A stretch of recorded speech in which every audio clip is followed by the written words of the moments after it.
What do we have? We have updated our policy on mods to cover roleplay RP servers. Let's read. Question: are roleplay RP servers allowed? Answer: Rockstar Games has always believed in reasonable fan creativity. Also, we're gonna read this and look for legal jargon and stuff, because what they're gonna do is they're gonna write this in a way they can crack down on any of this shit at any given time if they want. So, third-party roleplay servers are an extension of the rich array of community-created experiences within Grand Theft Auto that we hope will continue to thrive in a safe and friendly way for many years to come. Bam! That already is a W. Again, you can argue that they're going to write this in a way of legal jargon. They can still crack down on stuff. But that answer off the bat is so good for NoPixel and so good for our hopes for GTA 6. As such, Take-Two's legal enforcement policy will be aligned with our current PC single-player mods policy, with priority and enforcement actions focused on misuse of Rockstar Games trademarks or game intellectual property, importation or misuse of other IP in the project, including other Rockstar IP's real-world brands. Bro, NoPixel has no licensing to put real-world cars in the game or real-world drip. They have no licensing for that. I mean, technically, LeBron James could come after Buddha for putting his likeness in the game.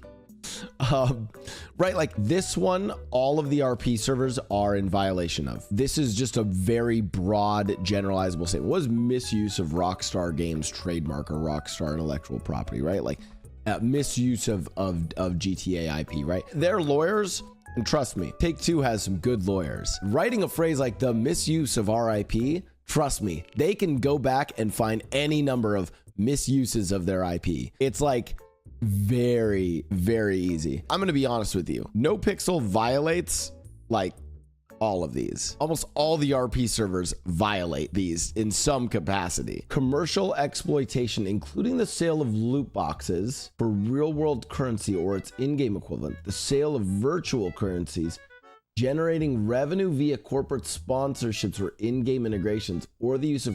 Okay, this one is weird because I believe D10's like whitelist, and then NoPixel's selling prio would fall under generating revenue via in-game integrations. They actually don't violate this if I think about it. Technically, you're joining like NoPixel.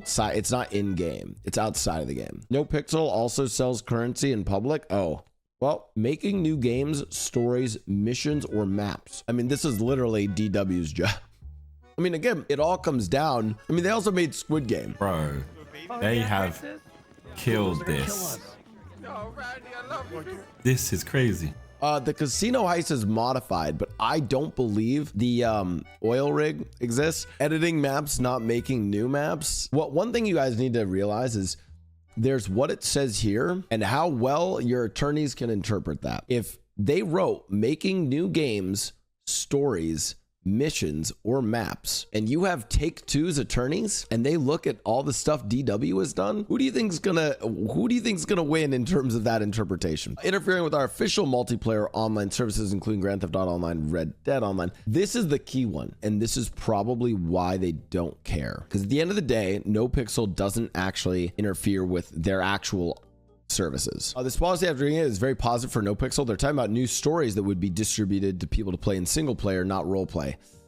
Do they write that? Because it's our current single player mods policy, but it sounds like they can put this to online as well. This is not a license, and it does not constitute endorsement, approval, or authorization of a third-party project.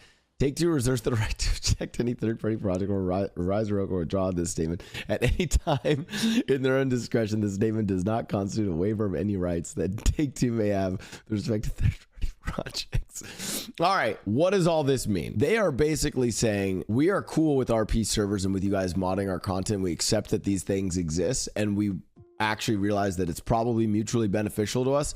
So we're gonna let you run this shit. But it's also saying we still reserve the right to absolutely fuck you if we want. Don't fuck around and find out. Don't mess with us. I mean, again, all of these things already existed, and Rockstar and Take-Two basically Rockstar and Take-Two have already said all of this shit. They've already had this policy. They already could have taken any of this stuff down at any time. But the fact that they answered this question, even though they said that this statement does not constitute a waiver of any rights that Take-Two may have, revoke or withdraw this statement anytime. Again, this is like if Rockstar and Take-Two are like, you know what? Let's just say that we see them and that we like them. And they're like, yeah, you know what? Let's respond and tell the roleplay communities that we see it. And then they just get stopped by like 10 lawyers and like, So, heard you guys are going to respond to the roleplay servers.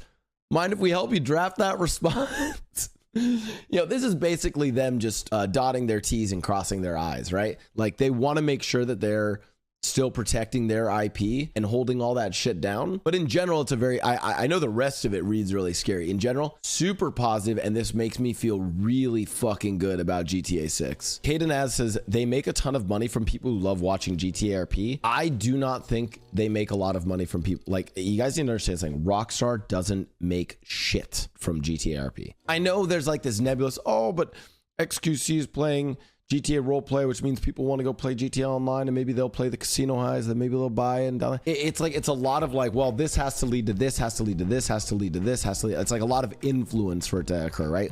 When the reality is everyone already knows the game exists. People are already playing GTA Online. People are already spending money in GTA Online. You really want to know what GTA RP does and what these servers do. They make money for creators. The thing that they make money for are the creators themselves. Like they are fundamentally creators, servers. That's the people who profit off of things like nopixel.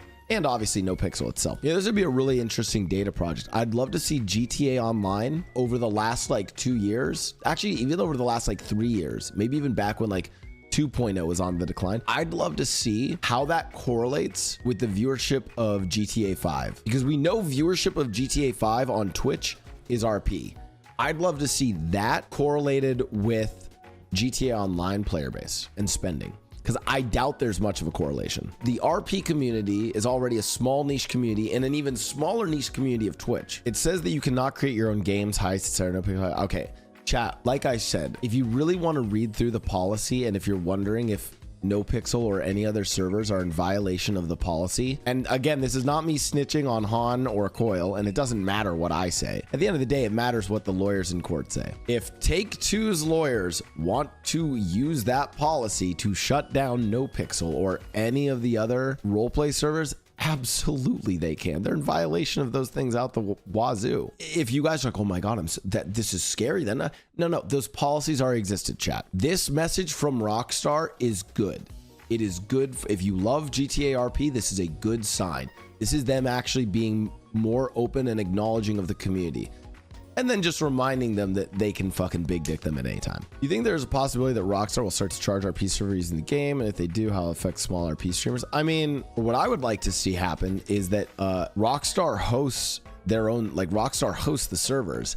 And then they're like, yeah, nopixel, do you guys want to run a server? Cool. We'll take 15%. Just like, yeah, I mean, like, that's what I'd love to see them be. Like, yeah, cool. We'll take 15%. Hey, you guys can run a server. However, all of the in-game purchasable stuff, you guys have to use our store for that. They take 15% of whatever nopixel claims they're earning on it. And then any of the broader RP communities that try to monetize without giving Rockstar a cut, Rockstar then kills those. Going to love NFT integration into literally everything gaming. Chat, oh God, I don't know how to tell you this. NFTs kind of already existed. Like, I think a lot of people are like NFTs because it's backed up by the blockchain. Oh, the blockchain, Web 3.0.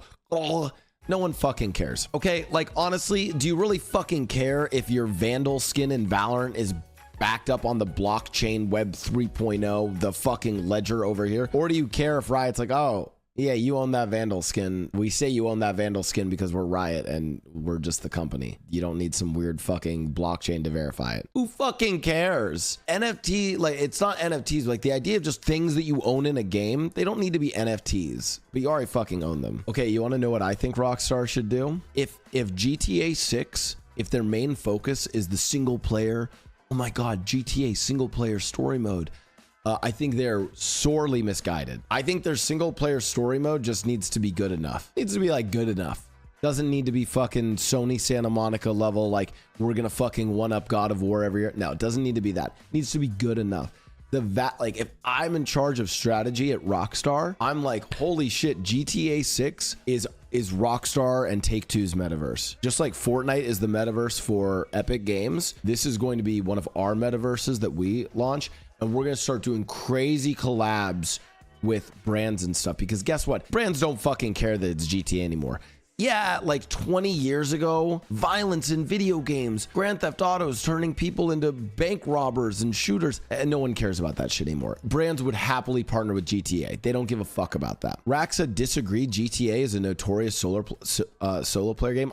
Listen, chat, I'm telling you, GTA is a single player game is chopping down a tree and missing the forest. If you don't see that GTA 6 is basically a giant metaverse waiting to happen, and a really good one at that, with a really good base IP, then you're insane. And with its tie-ins to the real world already, oh my bro, GTA 6 is the perfect, my vision of GTA 6. What if GTA 6 10 years from now is like fucking one of the dopest metaverses? There's fucking New York, LA, Miami, Tokyo, and there's all these different hubs within each, and like everyone's fucking playing, and like, I don't know, fucking sick GTA fucking metaverse for people. That's the vision I would have for GTA 6. Sounds like an MMO. That is what a GTA Online is, an MMO. I wish all of the fucking crazy nut jobs at Meta would go and work at Rockstar and fucking push their crackpot ideas on Rockstar, because it'd actually work then. That's my thought on GTA and Rockstar and RP servers. I hope you guys appreciate that.